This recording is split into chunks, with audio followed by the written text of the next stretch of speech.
This is the JHM 6-speed adjustment supplement. I've been having a lot of calls about people having trouble adjusting their shifter, so I wanted to try to help you guys out, namely the B6-B7 S4 owners. Just want to show you, I just have a shift shaft right here and a shifter base. I don't have the pivot assembly installed here. I just wanted to show you guys what you're trying to line up when you're fussing with reverse and first and second. If you can see here, you can see that this notch right here on the shaft is trying to catch this little fin on the shifter base. So when you're in first and second, you're sliding like this, right? And then when you go to reverse, you're going like this.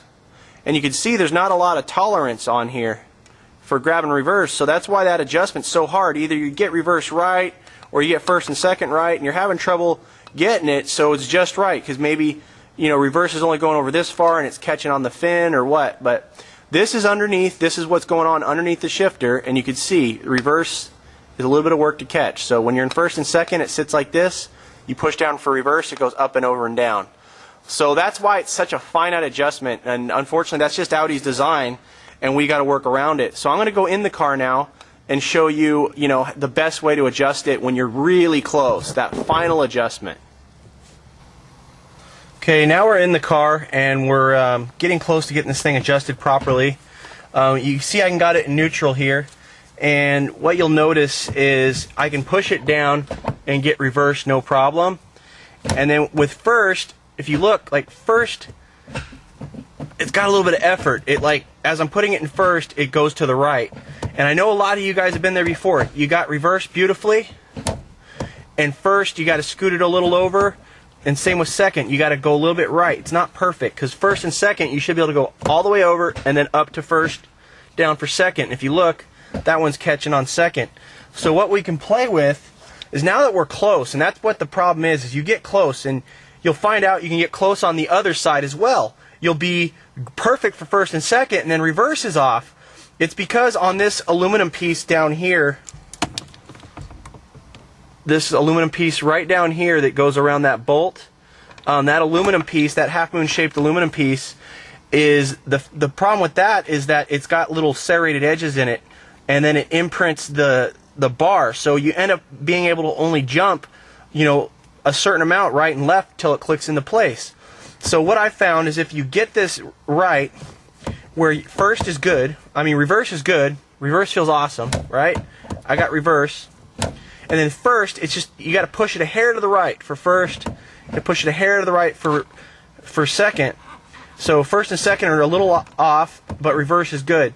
What I found though is, since the bottom welded piece on this thing is on an angle, everything's on an angle. What I found is, then all you want to do when you're this close, you're going to want to loosen this bolt right here. And if you look right now on this one, you could see we have the you'll see the black welded piece, the edge of the shaft, and then the aluminum piece. See if we can get you a good view right there. See, you got the black, and then the shift linkage, and then the aluminum piece. So what I'm going to do is, I'm going to play with not moving it side to side anymore. I'm going to play with rocking it forward and backwards. That way it'll slide down that shaft, and since everything's on an angle, this will give us a finite adjustment. So I'm going to loosen this up. And now that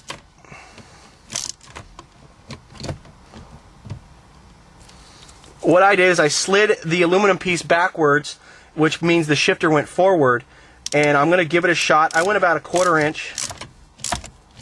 We'll lock it down. If you notice, I didn't turn it right or left, and I loosened it just enough to slide it forward and backwards.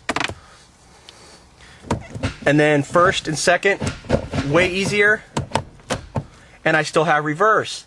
So it's just like that finite adjustment. And if you look now down in here, you'll see right there, if you notice, you can't see the metal portion of the shift rod anymore sticking out. That's how much I brought the aluminum piece backwards. So that aluminum piece on top, I brought backward 1/4 inch. I ended up with this one with that piece flush with the end of the shift rod. And what you're wondering, well, hey, if I'm moving this forward and backwards, this might be too far forward or backwards, and it might bottom out in the bearing. Well, this one's still on center, but if yours is off a little bit, that's the beautiful part. You can now play with this bolt right here, and I had this one pretty far biased to the rear if you look already. You can play with this one and you can loosen this, and when you loosen this one, it allows you to rock the shifter shaft forward and backwards. So I'm going to loosen it just to show you.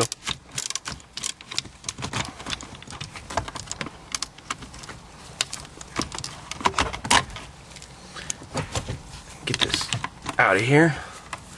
And if you look, see, we can move this base forward and backwards. And if you notice, that changes the relation. If I push it forward, it brings, the shifter head forward. If I pull it backwards, it brings the shifter head backwards. And you get it, what you want to do is, now that you got reverse first and all that locked in, you want to play with this until the shifter, if you look down right under here on the base, you want to get this adjusted properly so it's not going to bind when it goes forward or backward and bottom out on the bearing. You'll see when you push it in. But you can see, you can dramatically play with it by moving this base forward or backwards, and that'll help you center up the ball. So what I did is I started with it tilted toward the rear, this bias towards the rear. I got the adjustment off, pretty darn close, where I had reverse, but first and second were a little sticky. Then I played with sliding this back, and then if I had any issues or whatever, then you can just play with locking down the base in a different position, moving this forward or backward. So as you can see, once you get close on the right to left adjustment, you should be good, and you should be able to then just play with the forward backwards of the underneath portion, and you can always play with this as well. So this is something I've learned playing with B6, B7s. They're definitely more difficult. They tend to have that adjustment where it's either, you're either on one side or the other, and you just can't get it just right. And unfortunately, that's just due to, Audi's design and then the rigid design of my shifter being in there to boot. So I'm going to lock this back down because I already had mine correct.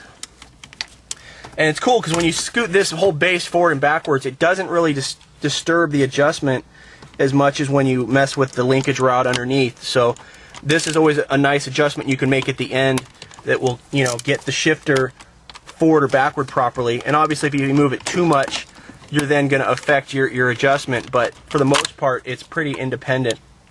So we got first, second, reverse. First, second, reverse. Nice and easy. Car's not even running. You're going to end up with, you'll feel usually the right spot. There's just going to be a little bit of resistance when in first. It should go right into first and second. And then there's reverse like that. Like I said, you can play with it even more, but that's the trick. You get it where you're able to just slide that forward and backwards, and you're not rotating the shaft right and left anymore. Hope this helps some of you guys out. We also found another adjustment. We originally mentioned that this shifter base, moving this base forward and backwards, didn't really affect the adjustment. It's mainly to get the shaft right, moving this forward and backwards. However, I did find if you scoot it a little bit forward, it tends to make, if first and second are a little notchy, if you scoot this whole plastic piece forward, and therefore you'll have a bigger opening up near the front of the base, up here, let's get you some light. If you end up with a little bit bigger gap up front, it tends to take a little bit of the notchiness out of first and second. The more you scoot it forward, it seemed like it affects the angle. That's the only issues with how this is assembled with the angled bottom piece. So this car, to get this car right, we ended up with this aluminum piece pretty much as far back as it can go. You can see there's a little gap in the front of the rod adjustment. We ended up with that as far back as it can go. We ended up with the shifter base, biased way more than towards the rear of the car than factory, but we had a little bit of a gap up front. And playing with that, like I said, plays with the adjustment a little bit. So there's a lot of ways to adjust it. You got the side to side, and when you get the side to side close, like I said, then you can play with down here, sliding that aluminum piece forward and backwards. And like I've been finding lately, is this one towards the rear, and then push this a little forward to start getting first and second to feel a little cleaner without losing reverse. And obviously, if you go too far, you'll lose reverse, and reverse won't feel good. So it's just a fine line you got to find playing with these.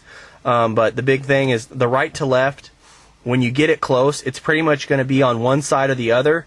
Sometimes you get lucky and it's right on, but the right to left, you pretty much lock it down where you'll get reverse is good and first and second is a little notchy, and then you could start sliding this aluminum piece backwards, which means you would push the shifter forward to get it to pull backwards, and then you could lock it down. That starts clearing up first and second. And then also when you start playing with moving this whole assembly forward by loosening that one. So hopefully those added tips help you as well, and good luck. So in conclusion, we found that playing with the shifter on the B6-B7s requires 3 different angles of adjustment. What I also found was the way I adjusted it, where basically I started out where the shifter was a little tough to do first and second, and it was easy for reverse. By the time I was done sliding it back on the shift shaft and moving it forward on the base, by the time I was done doing all that, the shifter had a bias towards being towards the front of the vehicle, so the shift knob was up towards the front more. Shifted great, worked great, so it's a preference thing.